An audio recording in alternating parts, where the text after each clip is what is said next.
بسم اللہ الرحمن الرحیم۔ جب اولیاء دین کا ذکر ہو اور اس عظیم شخصیت کا ذکر نہ ہو تو شاید ذکر ادھوری ہوتی ہے۔ انبیاء کرام 1,24,000 اس دنیا میں آئے۔ یہ اللہ تعالیٰ کی مصلحت وہی جانتا ہے۔ اس میں کوئی بھی کسی بھی خاتون کو یہ اعزاز نہیں بخشا گیا، مگر بصرہ کی گلیوں سے وہ عظیم ہستی، عشق حقیقی کی ملکہ کا وجود ہوا، جس کے مرتبہ کو دیکھ کر انبیاء کرام بھی رشک کریں گے۔ وہ ہیں ملکہ ولایت حضرت رابعہ بصری رحمت اللہ علیہ۔ بصرہ کی دھرتی پر ایک ایسی پاکیزہ ہستی نے جنم لیا جس کی زندگی نے عشق الہی کا مفہوم ہمیشہ کے لیے بدل دیا۔ ایک ایسی عورت جس نے دنیا، خوف، لالچ سب کو چھوڑ کر صرف اور صرف اللہ کی محبت کو اپنا مقصد بنا لیا۔ یہ کہانی ہے حضرت رابعہ بصری رحمت اللہ علیہ کی عشق حقیقی کی، اس ملکہ کی۔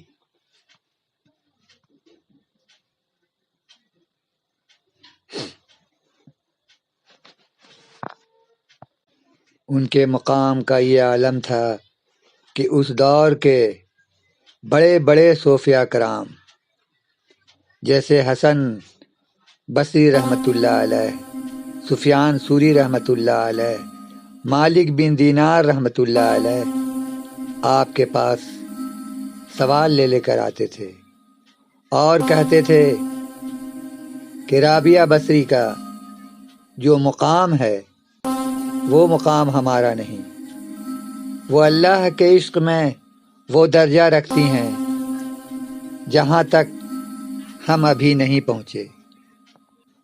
آپ کے والدین دنیاوی مال و دولت سے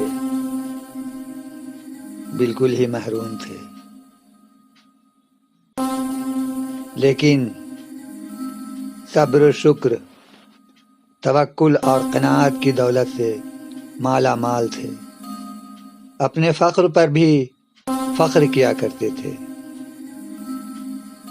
گھر میں کھانے کو کچھ نہیں ہوتا، خاموشی سے برداشت کر لیتے تھے۔ آپ کے والد بزرگوار بھی نہایت ہی عابد و زاہد تھے۔ انہوں نے یہ سوچ رکھا تھا کہ کبھی کسی سے کوئی سوال نہ کریں، چاہے کچھ بھی ہو جائے، یعنی کسی سے کچھ مانگیں گے۔ جس رات کو حضرت رابعہ بصری رحمت اللہ علیہ کی ولادت ہونے والی تھی،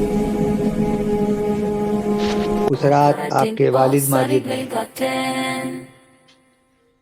عالم رویا میں ہمارے نبی اکرم صلی اللہ علیہ وسلم کی زیارت نصیب ہوئی۔ انہوں نے دیکھا کہ وہ فرما رہے ہیں کہ یہ لڑکی سیدہ ہے، اس کے ذریعے سے میری امت میں سے 70 آدمی شفاعت حاصل کریں گے اور بخش دیے جائیں گے۔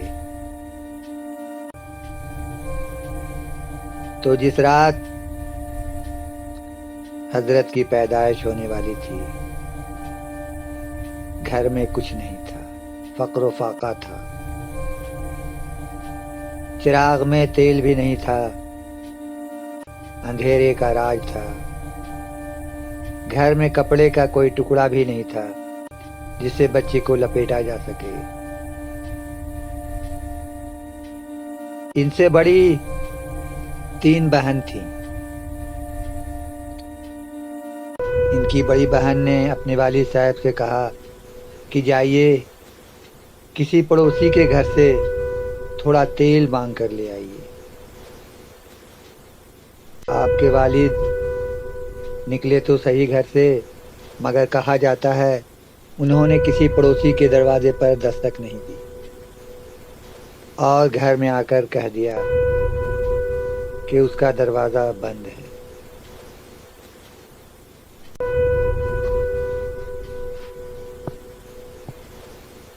یہ 57 ہجری کی ایک نہایت ہی سرد اور اندھیری رات تھی۔ برف باری ہو رہی تھی، ٹھنڈی اور تیز ہوا چل رہی تھی، ہر طرف اندھیرا ہی اندھیرا تھا، گھر میں روشنی کا کوئی نشان نہیں تھا۔ ان کے والد صاحب پڑوسی کے گھر تک پہنچے ہی تھے کہ انہوں نے سوچا کہ یہ ہاتھ کسی کے سامنے نہیں پھیلا۔ عالم الغیب ہماری حالت سے بخوبی واقف ہے۔ وہ الٹے قدموں گھر واپس آ گئے۔ ان کے قدموں کی آہٹ سن کر ان کی بڑی بیٹی نے پوچھا تیل لے آئے؟ باپ نے کچھ تحمل سے کہا نہیں بیٹی، بہت دستک دی کوئی جواب نہیں آیا۔ یہ جواب سن کر بیٹی نے کہا آپ کسی دوسرے دروازے پر بھی جا کر دستک دے سکتے تھے، اگر تیل مل جاتا تو تھوڑی روشنی ہو جاتی اور اس معصوم بچی کو سرد ہوا سے بچانے کا کوئی انتظام کر لیتے۔ باپ نے سوچا دوسرا دروازہ،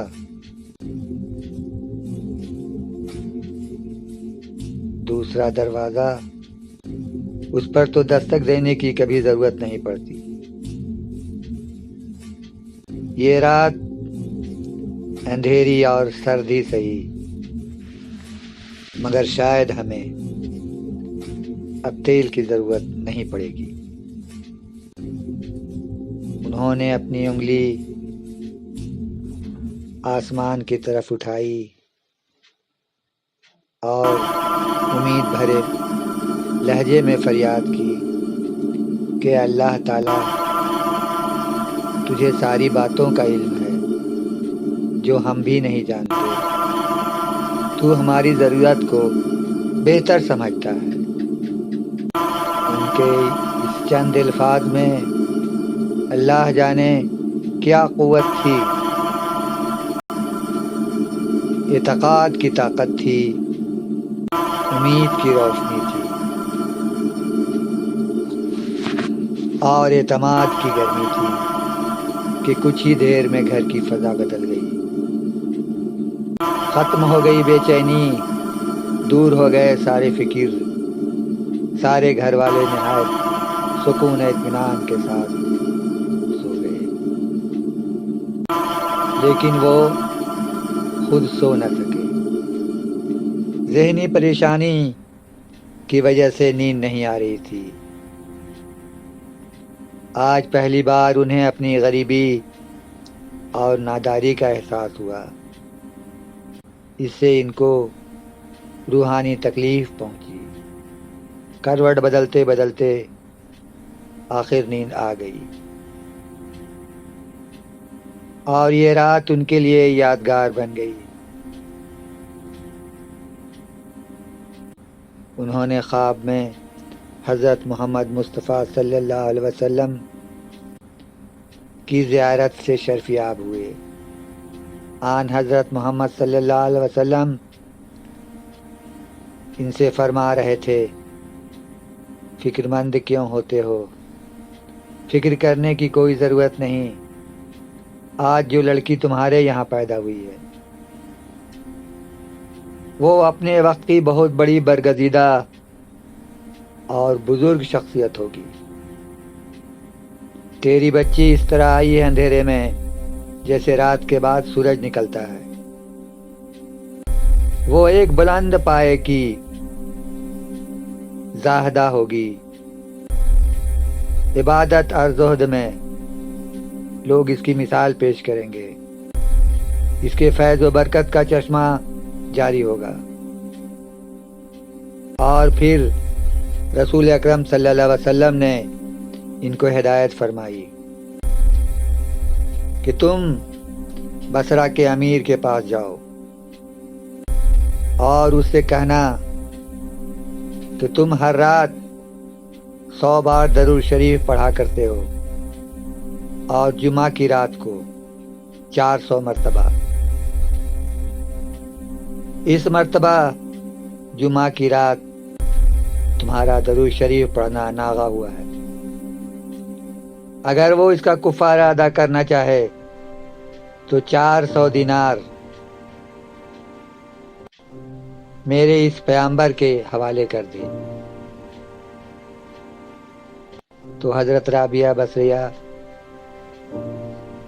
رحمت اللہ علیہا کے والد صاحب جب خواب سے جاگے تو ان پر ایک عجیب سی کیفیت طاری تھی، آنکھیں بھر آئی تھیں، اپنی قسمت پر ناز کر رہے تھے کہ صلی اللہ علیہ وسلم نے اپنی زیارت سے انہیں مشرف فرمایا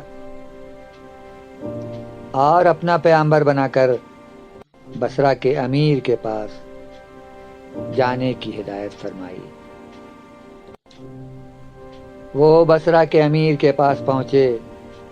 امیر بصرہ نے ان کو احترام کے ساتھ بلایا اور ان سے آنے کی وجہ پوچھی۔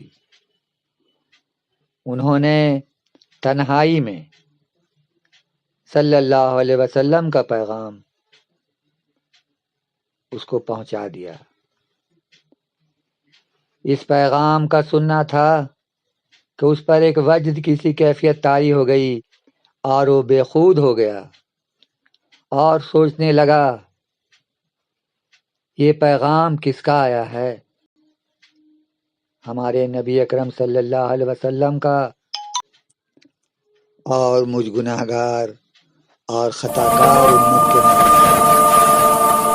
اور ایسی بات کے متعلق آیا ہے جس کے بارے میں سوائے میرے کسی کو علم نہیں ہے۔ وہ فوراً اٹھا اور 400 دینار حضرت رابعہ بصری رحمت اللہ علیہا کے والد ماجد کو لا کر نہایت عزت احترام کے ساتھ پیش کیا اور ان سے یہ مؤدبانہ درخواست بھی کی کہ جب بھی کبھی کسی بھی قسم کی ضرورت درپیش ہو، بغیر پس و پیش کے اور بغیر تکلف کیے ہوئے یہاں تشریف لے آئیں اور جو کچھ درکار ہو لے جائیں۔ امید ہے آپ لوگوں کو اس مقدس اور عظیم خاتون کا بیان پسند آیا ہوگا، جن کے مرتبہ کا اعتراف بڑے بڑے اولیاء دین کرتے ہیں، جن کے مرتبہ پر انبیاء کرام بھی رشک کریں گے۔ ابھی بہت سارا ذکر مبارک ان کا باقی ہے۔